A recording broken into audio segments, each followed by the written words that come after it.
तर मी निघालोय सातारा फिरायला. निसर्ग, कला, अध्यात्म आणि इतिहास या सगळ्या गोष्टी साताऱ्यात आहेत. थोडक्यात साताऱ्याचा विषयच भारी. मग म्हटलं यावेळी सातारा पिंजून काढू. कसं जायचं, कुठं राहायचं, काय खायचं या सगळ्यांची जुळणी करून मी 5 दिवसांसाठी साताऱ्याला निघालो. पण हा प्रवास माझ्यासाठी खडतर राहिला. मी एकटाच, त्यात दुसऱ्या दिवशी माझा ड्रोन नदीत पडू का नको. सगळ्या प्लॅनचा आणि त्या दिवसाचा फार बट्ट्याबोळ झाला. काय करायचं समजत नव्हतं, पण आपण काय थटत नसतो. 5 दिवसांची साताऱ्याची भटकंती मी पूर्ण केली. या प्रवासात मी 6 जागेंना भेट दिली, जिथे तुम्हीही जाऊ शकता, साताऱ्याची भटकंती करू शकता. या 6 जागा म्हणजे 12 मोठ्याची विहीर. या विहिरीत महाराजांच्या गुप्त बैठका होत असत. त्या काळी कोणतीही वीज नसताना एका वेळी जवळपास 3000 लिटर पाणी काढण्याची यंत्रणा या विहिरीला होती. संगम माहुली आणि क्षेत्र माहुली, जिथे कृष्णा आणि वेण्णा नद्यांचा संगम होतो. या ठिकाणी मराठा शैलीतील सुंदर मंदिरे, घाट आणि राजघराण्यातील सदस्यांच्या समाध्या आहेत. मेरुलिंग डोंगर, ज्यावरून संपूर्ण साताऱ्याचा परिसर दिसतो, तिथे महादेवाचे जुने मंदिर आहे. भारतातील सर्वात उंच धबधबा अशी ज्याची ख्याती आहे तो वाजराई धबधबा. पाटेश्वर डोंगर, या एकाच डोंगरावरती वेगवेगळ्या आकार प्रकारची हजारो शिवलिंगे आहेत. माझा हा प्रवास तुम्हाला या जागा फिरण्यासाठी नक्कीच मदतीचा ठरेल. तर चला लवकर माझ्यासोबत सातारा अनुभवायला.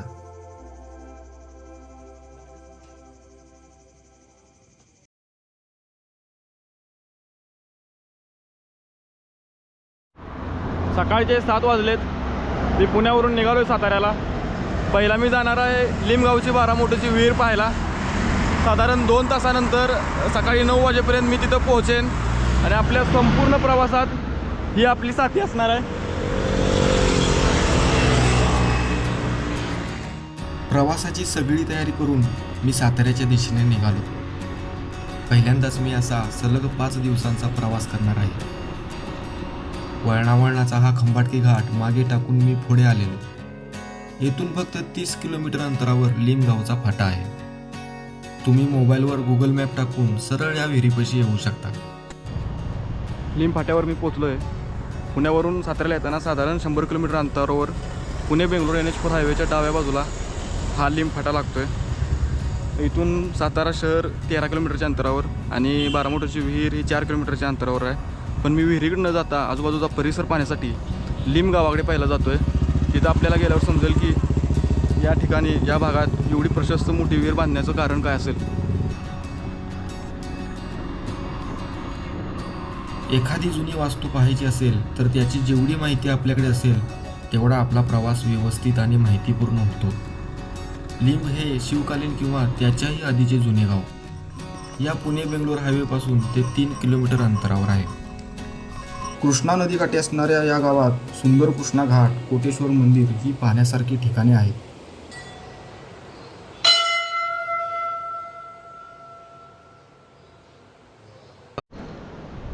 सकाळ सकाळी कोटेश्वराचे दर्शन घेऊन थोडा वेळ घाटावर थांबलो आहे. कृष्णा नदीची पाण्याची पातळी जास्त असल्यामुळे घाटही पाण्याखाली गेलेला आहे.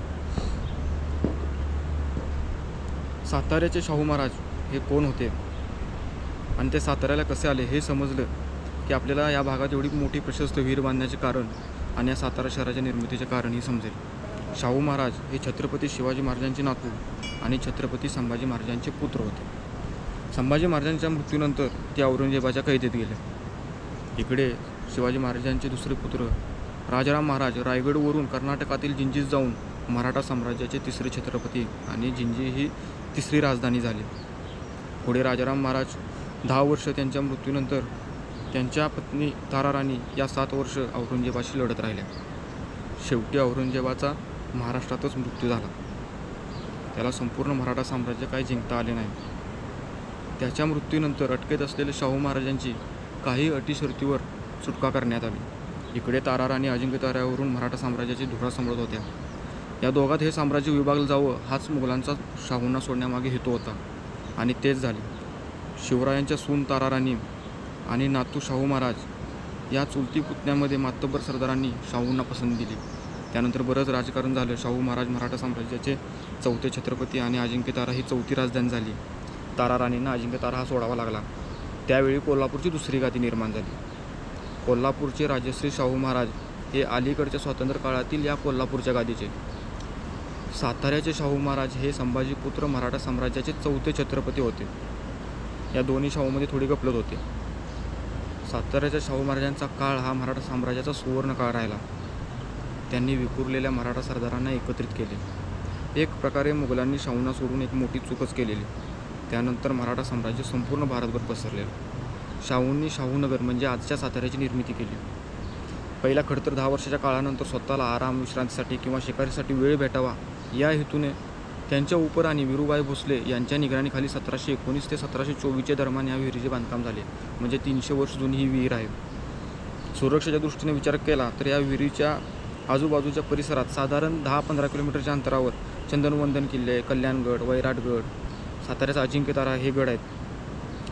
त्या काळी हा प्रदेश दाट झाडीचाही होता. मराठा सैन्याचा तळही या भागात असायचा. छत्रपती शाहूंच्या आणि पेशव्यांच्या गुप्त बैठका या विहिरीत होत असत. म्हणून त्या काळी या विहिरीला मोठं महत्त्व होतं. या विहिरीच्या परिसरात एक मोठी आमराईही होती. तिलाही पाण्याची सोय याच विहिरीतून होत असत. अशी या विहिरीची, साताऱ्याच्या शाहू महाराजांची आणि या सातारा शहराच्या निर्मितीची माहिती आपल्याला मिळते. आता थोडा वेळ या घाटावरच थांबून मी जवळच असलेल्या या 12 मोठ्याच्या विहीर पाहायला निघतोय.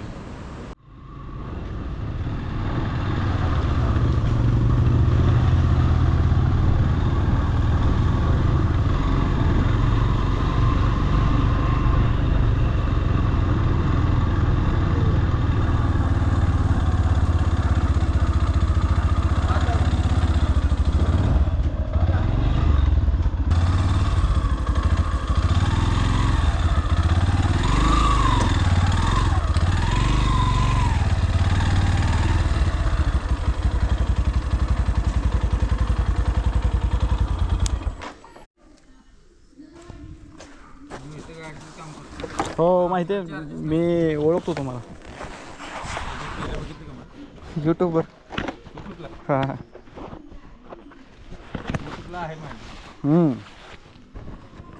तुम्ही एवढी क्लिअर दिली, आता सांगणार ते क्लिअर सांग. बर. आता मी विहिरीजवळ आलोय. तिथे पहिल्यांदा मला अजित सर भेटले. बऱ्याच यूट्यूब व्हिडिओमधून त्यांना पाहिलेलं. या भागात ते गाईडचे काम करतात. बॅग ठेवायला ते जवळच असणाऱ्या मराठी शाळेत मला घेऊन गेले.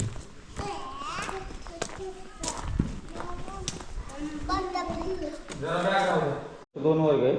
मध्ये आम्ही सगळा माळी समाज आहे. माळी समाजाचा एक देव आहे इथं समोर. बरं बरं बरं. संत शिरोमणी सावता माळी महाराज. मी आलोय पुण्यावरनं. हाय कराडचा विटा.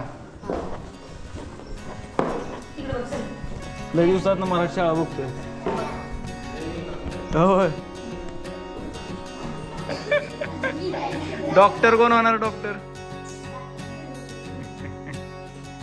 शाळा पाहून आनंदही झालेला आणि वाईटही वाटत होतं. आता मराठी शाळा जास्ती राहिल्या नाहीत. मला माझ्या शाळेची आठवण येत होती. थोडा वेळ शाळेतच थांबून आम्ही विहीर पाहायला निघालो.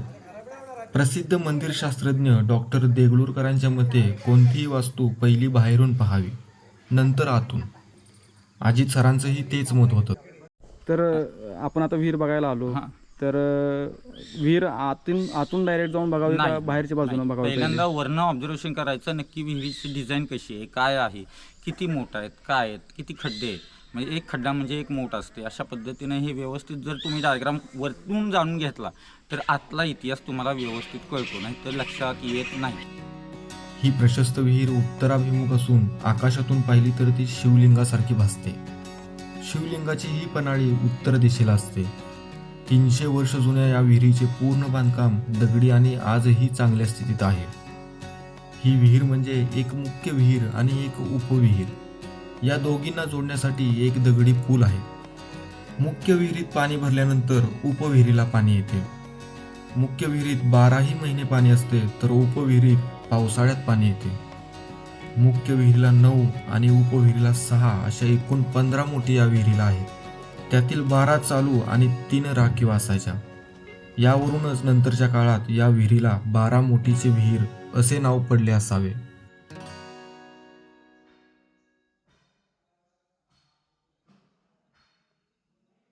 विहिरीच्या उत्तर आणि पूर्व या दोन्ही बाजूंनी विहिरीत उतरता येते. उत्तर बाजूचा मार्ग हा या विहिरीत उतरण्याचा मुख्य मार्ग आहे। या मार्गाने 28 पायऱ्या खाली उतरल्यावर आपण मुख्य विहीर आणि उपविहिरीला जोडणाऱ्या या पुलावरती येतो।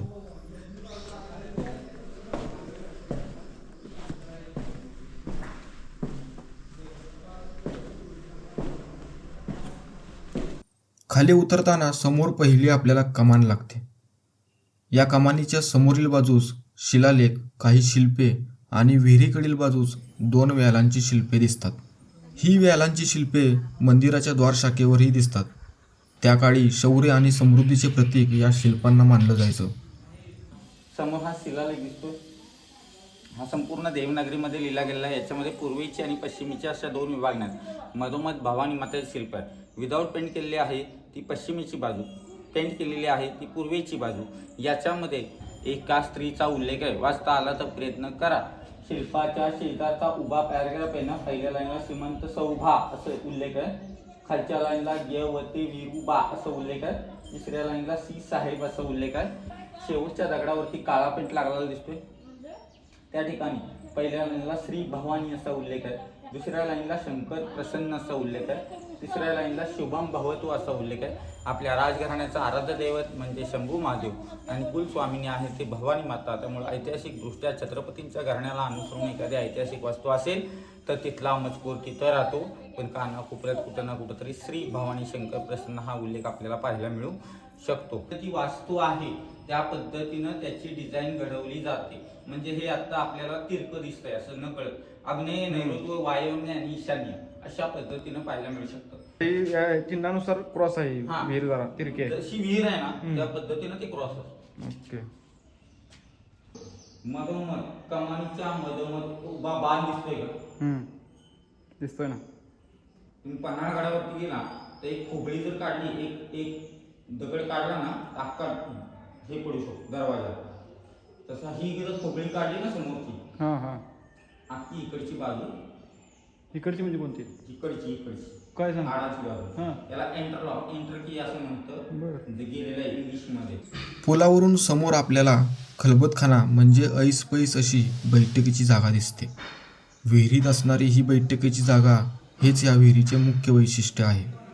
पुलावरून पुढे गेल्यावर दोन्ही बाजूंनी या बैठकीच्या खोलीत जाता येते, पण आता या पुलावरच 2-2.5 फूट पाणी असल्यामुळे या बैठकीच्या खोलीत विहिरीतून जाता येत नाही। बाहेरच्या बाजूने विहिरीत उतरण्याच्या दुसऱ्या मार्गाने या खलबतखान्यात जाता येते। हा दुसरा मार्ग पहिला खलबतखान्यात जातो, तेथून दोन्ही बाजूने विहिरीत उतरतो।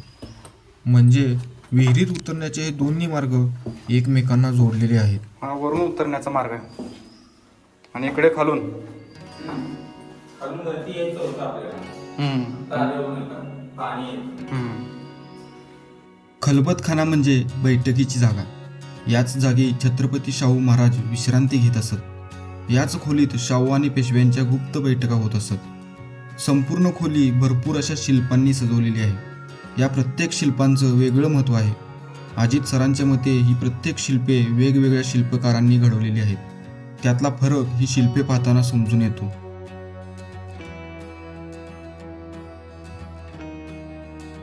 खोलीतील नक्षीदार खांब यादवकालीन खांबासारखे भासतात। या खांबांवर वेगवेगळी शिल्पे कोरलेली आहेत।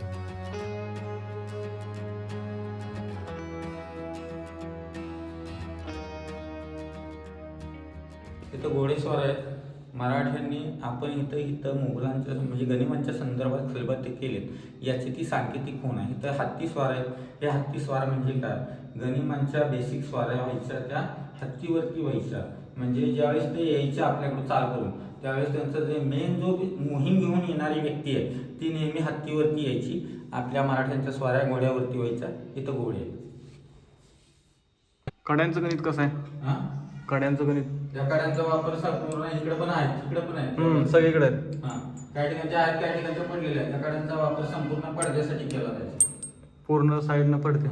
फक्त इकडे नुसत्या पुण्या राहिल्यात, पुण्या काही ठिकाणच्या उघडून पडलेल्या आहेत कड्या। वास्तुशास्त्रानुसार संपूर्ण वास्तू ही दगडामध्ये नसावी, कुठंतरी मुठभर का होईना मातीची रचना असावी किंवा माती थोडीशी असावी। म्हणून एक वीट वापरली गेलेली ती पूर्वेच्या बाजूला जिन्यातून वरती आल्यानंतर आपल्याला प्रत्यक्षात पाहायला मिळू शकते।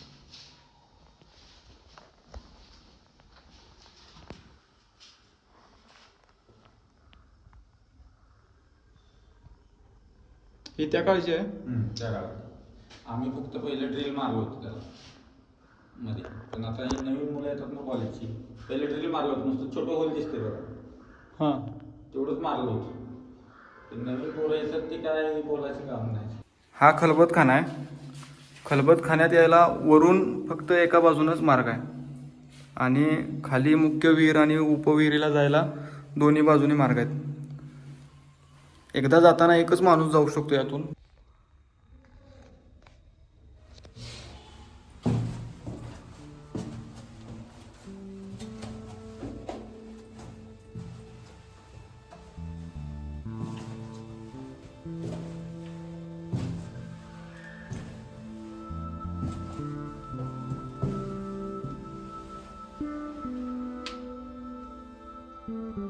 दोन्ही विहिरीनं जोडणारा हा पुलाचा मार्ग आहे, पण पाणी जास्त असल्यामुळे बंद आहे हा मार्ग.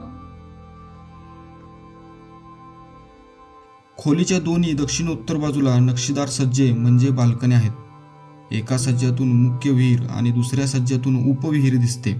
मुख्य विहीर अष्टकोनी असून ती 100 फूट खोल आहे. या मुख्य विहिरीच्या चारही बाजूंना शरबांची आणि प्रत्येक कोपऱ्यात नागांची शिल्पे आहेत. शरब म्हणजे काय सांगायचं आहे ते न लिहिता दर्शवण्याचे चिन्ह, सिम्बॉल यांचा इतिहास फार जुना आहे. या शरबांनी क्रमाने हत्तींना पकडून ते तोंडाने खाल्ल्याचे दाखविले आहे. म्हणजे मराठ्यांनी चारही शाहींना, आदिलशाही, कुतुबशाही, निजामशाही, बिदरशाहींना हरविले आहे असे हे शरब सांगतात. शिवरायांच्या बऱ्याच गडांवरती अशा शरबांची चिन्हे आहेत. छत्रपती संभाजी महाराज पुत्र छत्रपती शाहू महाराजांचं सिंहासन हे आहे. ही सदर आहे. या ठिकाणी आपली उभं राहण्याची जागा आणि शाहूंची बसण्याची जागा ही. तिथं तंबू उभा केला जायचा, शामियाना नव्हे. शामियाना हा उर्दू लिपीमध्ये म्हटला गेलेला शब्द आहे. तंबू हा साहित्यात मराठी भाषेत म्हटला गेलेला शब्द आहे. आणि शाहू महाराज ज्यावेळेस राज्याभिषेक झाला त्यावेळेस स्थानिकांशी संवाद साधण्यासाठी, त्यांच्या कोणत्याही अडचणी दूर करण्यासाठी आणि शिकारीसाठी ज्यावेळेस इथे यायचे त्यावेळेस स्थानिकांशी संवाद साधण्यासाठी या सिंहासनाचा वापर केला जायचा. हे ते सिंहासन आहे. हे जे झाड दिसतं हे वड पण नाही आणि पिंपळ पण नाही, दोन्हीच्या मधलं कॉम्प्रोमाइज झाड, याला पिंपरणी म्हटलं जातं.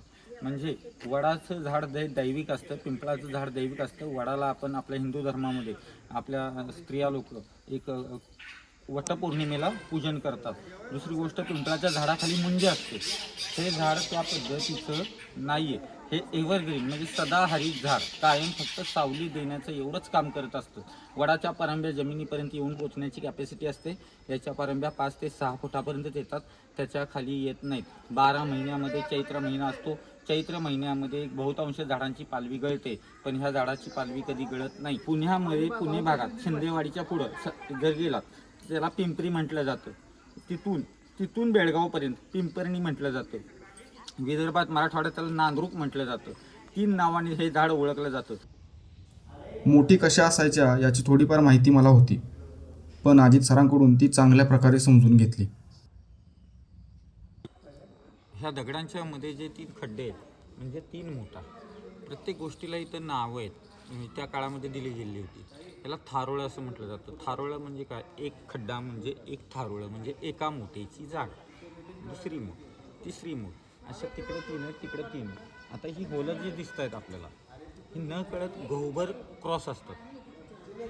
आता याच्यामध्ये 4.5 ते 5 फूट उंची लाकडी खांब जर रोवले तर ह्या बास्केट जी खालून वरती येणार आहे या 2 दगडांना धडकली नाही पाहिजे, हा दृष्टिकोनातून. आणि असे क्रॉस असतात. मध्ये एक व्हील असतं, 2.25 ते 2.5 फूट रुंदीचं व्हील असतं मध्ये. आणि शंकू आकाराची कातड्याची पिशवी, एका वेळेला 150 ते 200 लिटर त्याच्यामध्ये पाणी बसू शकेल एवढी त्याची कॅपॅसिटी असते. तिला पखाल असं म्हटलं जातं. पखाल, मूठ आणि राहाट याच्यामध्ये फरक असतोय. राहाट कोकणामध्ये जास्त चालतं, मूठ आपल्या घाटी भागावरती जास्त चालत असतं. आणि याच्यामध्ये ज्यावेळेस पखाल खाली भरून तयार आहे त्या पखालीला वरच्या ज्या दोऱ्या बांधलेल्या असतात तिला नाडा म्हटलं जातं. नाडा. तिसरी दोरी असते तिला सौंदोर म्हटलं जातं. सौंदोर मधून सोडलेली असते. ह्या खुणा दिसतात, त्याच्यामध्ये आडवा एक रोलर असतो. म्हणजे रोल म्हणजे कसा की बैलगाडीच्या 2 चाकाच्या मधला जो ॲक्सेल असतो ना त्याला कणा म्हटलं जातं. तसं इथेही कणा असतो आणि मध्ये एक छोटंसं व्हील असतं आणि त्याच्यावरून तिसरी दोरी सोडलेली असते तिला सौंदोर म्हटलं जातं. सौंदोर खाली सोडलेली असते. ह्या खुणा उघडलेल्या दिसतात आजही तशाच्या तशाच. ज्यावेळेस पखाल खाली भरून तयार आहे त्यावेळेस बैल इथं उभे असतात. हा उताराचा भाग दिसतो, ही धावपट्टी याला म्हटलं जातं. जसं 50 फुटाहून पाणी काढायचं असेल तर किमान 60 फूट तरी धावपट्टी असणं गरजेचं आहे. 45 फूट असून चालणार नाही, नाहीतर मधल्यामध्ये 5 फूट बास्केट अडकून राहणार आहे. ह्या खुणा दिसत आहेत ह्या सौंदोर घासलेल्या ज्या खुणा आजही जशाच्या तशा अस्तित्वात आहेत. दोरी घासलेल्या ज्या खुणा आज जशाच्या तशा अस्तित्वात आहेत. बैल पुढं चालायला लागले की बैलाच्या वांडीला ते संपर्क गुंपलेलं असायचं. बैल पुढं चालायला लागली की रोलिंग होत होत ही पखाल वरती यायची आणि पखाल वरती आली की तिसऱ्या दोरीवरती माणूस बसायचा किंवा उभं राहायचा आणि ती पखाल याच्यामध्ये उलटी व्हायची, म्हणजे पलटी व्हायची. एक नंबरला जरी पखाल पलटी झाली तर त्याचं पाणी ह्याच्यात येतं, याचं पाणी ह्याच्यात येतं. तिन्हीची अटॅचमेंट एकच आहे. अशा पद्धतीनं तिथून हे गाईचं मुख दिसतं, ह्या गाईच्या मुखातून हे पाटातून पाणी हौदात जायचं. हौदातून पाणी ते पाट होते, पहिले मातीचे पाट होते आणि त्या मातीच्या पाटातून ते पाणी बाहेर जायचं, आउटलेट जायचं, अशी ती सिस्टम होती. शिंदे सरांनी सांगितल्याप्रमाणे या चिंचेच्या झाडापाशी एक वाडा होता. तो विरूबाई भोसले किंवा त्यांच्या दासीचा असावा. मातीच्या विटांचा हा वाडा होता. त्यांनी लहानपणी हा वाडा पाहिला आहे, पण मातीच्या विटांचा असल्यामुळे पूर्ण जमिनीदोस्त झालेला वाडा आहे. खालचा फक्त बेस आहे, पूर्ण तिथं गवत उगवले. आता बेस शिल्लक आहे आणि विहीर आत्ता सध्या खाजगी मालमत्तेत आहे. साताऱ्याचे उदयनराजे भोसले यांच्या मालमत्तेत ही विहीर येते. की शिंदे सर मला भेटले, माझे मित्रच म्हणा. खूप चांगली माहिती त्यांनी मला सांगितली. ही जी माहिती मला भेटणं अवघड होते ते त्यांच्याकडूनच मला मिळाली. 20 वर्षाचा त्यांचा हा अभ्यास आहे या विहिरीवरती. त्यांचं लहानपण या विहिरीत गेले, ते खेळलेत, राहिलेत, झोपलेत, बऱ्याच गोष्टी त्यांनी मला सांगितल्या. खूप चांगले गृहस्थ आहेत. तुम्ही कधी आला ही विहीर पाहायला तर नक्की त्यांची भेट घ्या, तुम्हाला ती चांगली माहिती सांगतील. जाताना एक खंत मनात होती. जग एवढ्या वेगाने बदलत आहे की 50 वर्षापूर्वी आपल्या मातीत वापरत असणारे साधन म्हणजे मोठ आज पाहायलाही मिळत नाही. उद्या सकाळी लवकर संगम माऊली तीर्थक्षेत्र पाहायला जाणार आहे. उद्या भेटू आपण आता.